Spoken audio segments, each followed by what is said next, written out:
And you just listen to a young girl who was saying that the Nigerian community here is totally very angry. It covers all those aspects affecting the various regions of our people. Beck was the Ijaw country of the Niger Delta of the Federal Republic of Nigeria. He went to several schools. His major academic genesis was at Government College, Ujeli.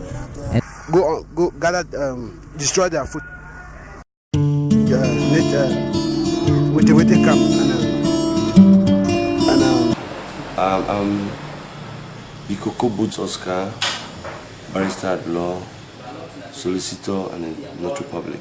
Barrister, yes. Let's get to the issue of customary law. Don't you think there has been a lapse, there's been a serious neglect as to the value of customary laws in Cameroon, or to their contributions to the regulation of communal life? I mean, we have over 200 tribes, and these tribes, many of their peoples are held down by certain customary practices, and sometimes they don't even look at the bigger courts as really the areas where they can get there for solutions to their problems. So don't you think, while harmonizing, let's say, the common law and the civil law, there would have been the possibility of probably harmonizing traditional legal systems into a kind of, probably we say we are bijural, but it's possible for us to be trijural. What is your impression about this? Well, I think there's been a serious neglect when it comes to customary law and its practice. You see, if you look, I'll talk on the cultural, how do I put it? I'll talk about what obtains in the English-speaking Cameroon. If you go around the Northwest and the Southwest, you always realize that they will tell you that the customary court exists.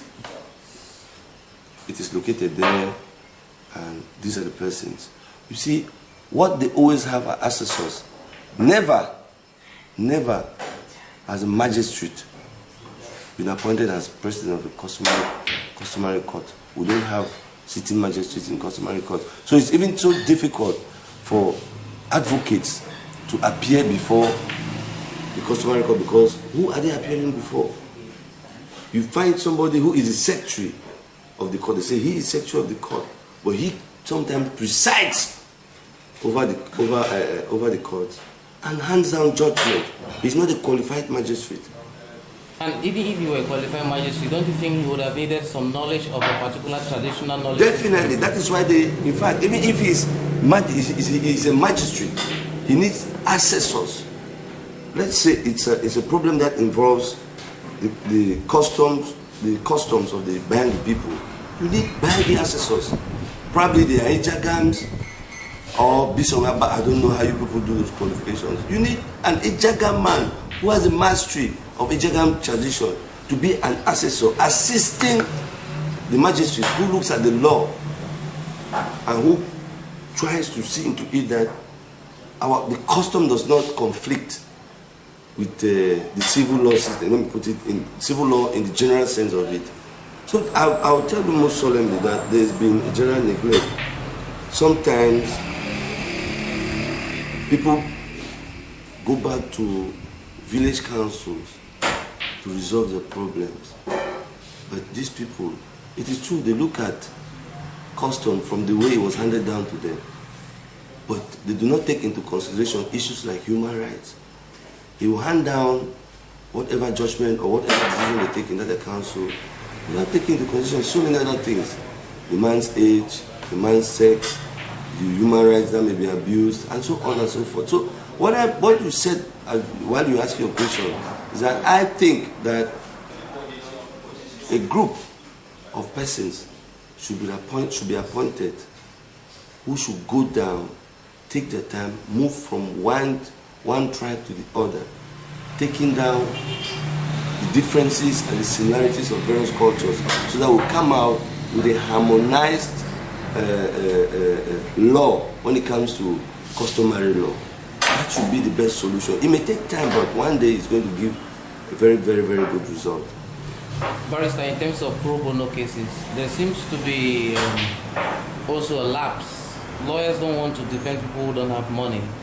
Do you think it's an economic issue, or the issue of using pro bono cases as a right-based approach in Cameroon is very limited?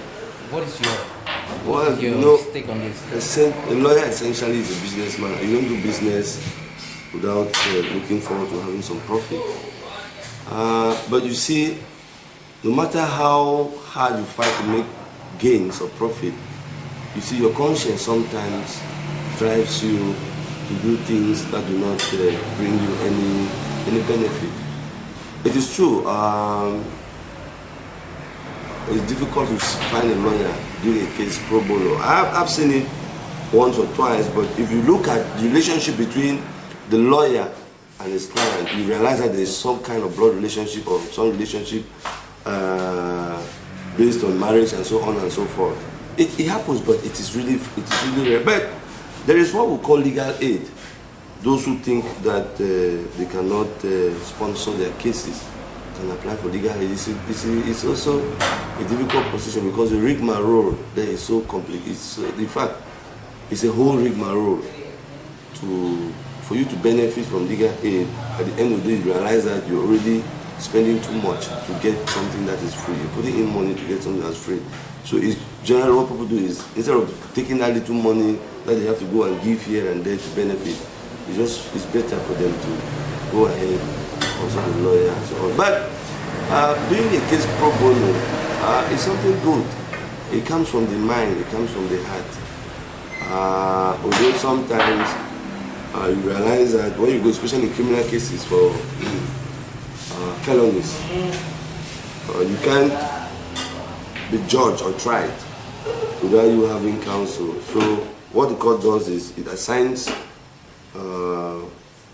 files to lawyers, and at the end of the day, when judgment is handed down, the public treasury takes care of the lawyer's honorarium. So, well, on pro bono is a matter of an individual. It's subjective, it's not objective. Thank you very much for talking to people, places and events, and to the African Center for Community and Development. That other captain, some go come. You don't compensate everybody. In its key generation sometimes. Today our focus will be in the style of J.P. Clark, a poet and writer, and we shall also be very interested in his poem Akbar Dancer.